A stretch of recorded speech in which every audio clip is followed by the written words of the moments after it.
Jangan lupa like, komen, dan share YouTube TVRI Bengkulu dan nyalakan loncengnya ya.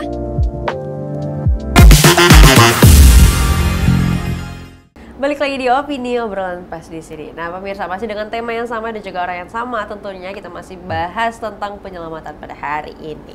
Nah, Bapak, ini mau lanjutin lagi. Tadi sempat kepotong. Oh iya, Mbak. Iya. Ini tadi Bapak bilang kayak yang paling banyak di Bengkulu adalah tentang penyelamatan khusus, penyelamatan Kondisi membahayakan manusia. kondisi membahayakan manusia. Kondisi membahayakan manusia itu bingung juga maksudnya itu yang bagaimana nih, Pak? Ya, kondisi membahayakan manusia itu aktivitas-aktivitas masyarakat yang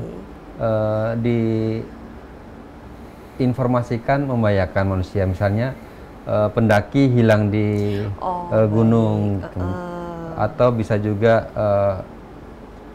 Surfing kali ya? iya. Masuk juga nggak tuh, Pak? Jadi Bisa. kayak tenggelam di laut Iya, gitu ya? tenggelam di laut karena berenang. Berenang ya? Ya, aktivitas masyarakat yang misalnya berkebun hilang di kebun gitu, atau ketika melaksanakan penyelaman dia hilang, atau bisa juga mungkin pas lagi mengendarai kendaraan terjatuh di jurang, itu kecelakaan dengan penanganan khusus. Oke.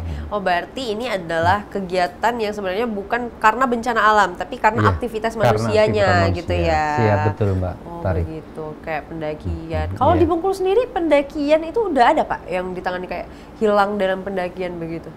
Untuk Bengkulu kemarin sempat ada, yaitu teman-teman yang melaksanakan pendakian di antara Provinsi Bengkulu dan Palembang.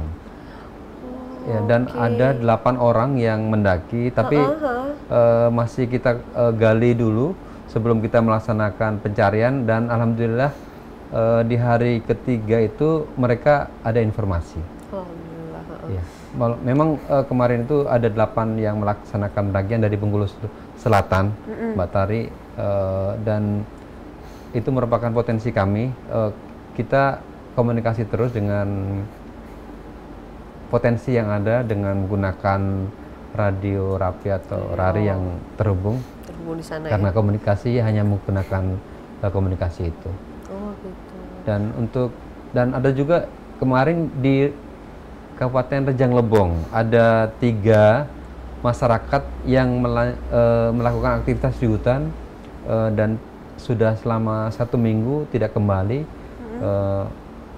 Dan di hutan mana, Pak? Di Rejang Lebong itu hutan TNKS ya? Taman Nasional Kerinci Seblat. Kerinci Seblat. Oh, di sana ya. Iya. Dan alhamdulillah seluruhnya juga aman. Kami juga sendiri tidak terlepas dari potensi yang ada di wilayah Bengkulu ya, terutama dari masyarakat maupun dari TNI Polri. Karena kami juga kalau masuk di TNKS itu takutnya ada ini, Mbak, ada harimau. Ya, kita membawa potensi baik dari TNI maupun Polri.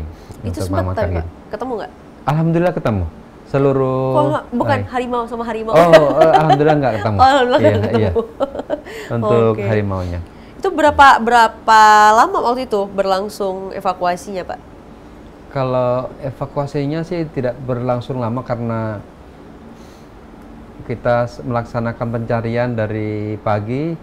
Alhamdulillah sore udah mendapatkan informasi. Cepat ya, alhamdulillah. Ya, memang Basarnas tidak bisa bekerja sendiri ya. Iya, betul, tentunya karena banyak terlibat ya, Pak, ya. Melakukan jaring sosial ya untuk membantu pencarian kita. Oke, ini kan kalau biasanya kami kan dengar kayak dari podcast aja cerita-cerita kalau bertemu tuh kayak gimana ngeliat di sosial media. Tapi ketika nih melakukan penyelamatan, melihat para korban selamat nih, Pak, itu di sini bagaimana nih kondisinya, Pak? Dan ketemu dengan Basarnas pasti kayak mereka kayak melihat cahaya gitu ya. Bukan karena bajunya orange ya, Pak ya. Mereka pasti kayak melihat cahaya, wah akhirnya nih ada yang cari. Itu kayak gimana sih, Pak, keadaan di lapangan kalau lagi keadaan seperti itu?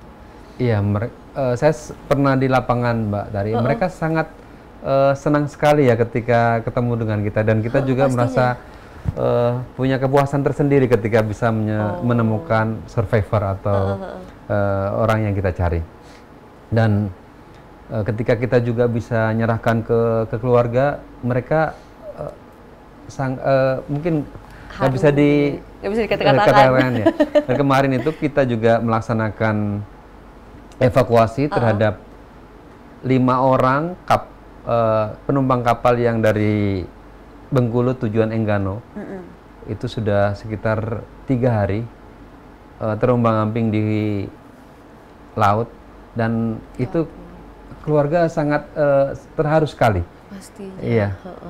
Ketika kita menyerahkan ke-5 orang anggota keluarganya itu dengan selamat, itu juga kita sangat merasa kita berarti gitu, ada manfaatnya bahwa memang negara ini juga menjamin ya untuk keselamatan mereka itu, dan ini juga bentuk kerjasama yang sangat erat dengan potensi yang ada baik TNI Polri untuk menyelamatkan masyarakat ini. Dan kami sendiri juga karena alut kita atau kondisi kemarin itu Pulau Bay tahu sendiri Mbak, sempat tertutup dan kita bingung terus terang Mbak, kapal kita nggak bisa keluar dan kondisi survivor ini bukan sedikit, banyak karena 8 orang termasuk kru dan kapal, kru kapal kan ada 3 ditambah 5 orang penumpang ini ya.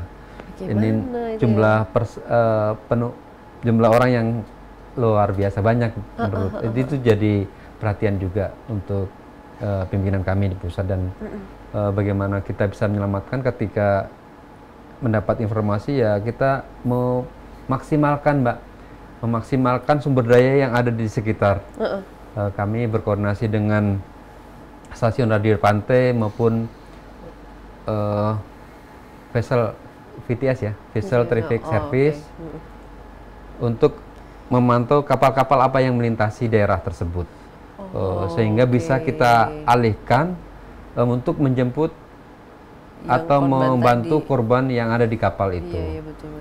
Dan alhamdulillah juga direspon baik oleh waktu itu kapal SPOB yang kapal tanker minyak sawit yang berlayar dari Jakarta tujuan Padang dan melakukan pertolongan kepada kapal nelayan yang mengalami lost kontak selama kurang lebih 3 hari itu. Dan itu nggak kebayang sih suasananya bakal kalut banget gitu kayaknya ya Pak ya. Betul. Tapi kayak ditambah lagi mungkin gelombang yang cukup tinggi dan terutama juga ada anak-anak dan ibu-ibu itu juga rasa khawatir pasti tentunya gitu dari ya, keluarga. Tapi aku kalau ngelihat tim Basarnas, tim SAR itu kayak mereka nih kok bisa tenang ya, maksudnya kayak dalam keadaan kalut kayak gitu bisa jadi sisi penenang nih, kayak iya ibu masih tertata kata-katanya begitu. Apakah itu memang udah terlatih atau bagaimana sih Pak? Iya, memang semuanya juga kita selalu latihan karena betul. Masuk proses latihan berarti ya, tetap mengolah emosi gitu ya. Dan familiarisasi untuk keadaan darurat. Bagaimana kita penanganan treatment terhadap suatu kasus, kita memang selalu dituntut untuk melakukan itu. Dan karena masyarakat juga membutuhkan itu, sehingga ya kita juga Basarnas harus makin adaptif ya Mbak, adaptif menyesuaikan apa yang menjadi tuntutan masyarakat nih. Jangan sampai kita tidak bergerak, tidak melakukan prosedur yang benar, itu jadi bumerang buat kami. Dan kami memang juga selalu melakukan evaluasi terhadap pelaksanaan operasi yang kita laksanakan hari per hari, agar kekurangan yang ada di hari itu bisa ditutupi di hari berikutnya. Tentunya harapannya adalah pelaksanaan operasi itu berjalan efisien dan efektif. Begitu, luar biasa sekali. Ini kalau sekarang kan memang Bapak nggak turun ke lapangan lagi, apa masih Pak? Iya, kadang-kadang masih turun ke lapangan. Ya kan, sesuai dengan ininya Mbak. Apa tuh? Surat dinas atau gimana? Sesuai dengan tuntutan ya. Tuntutan. Ya karena juga kadang-kadang saya sendiri kan juga harus menjaga kebugaran saya, Mbak. Harus tetap berenang.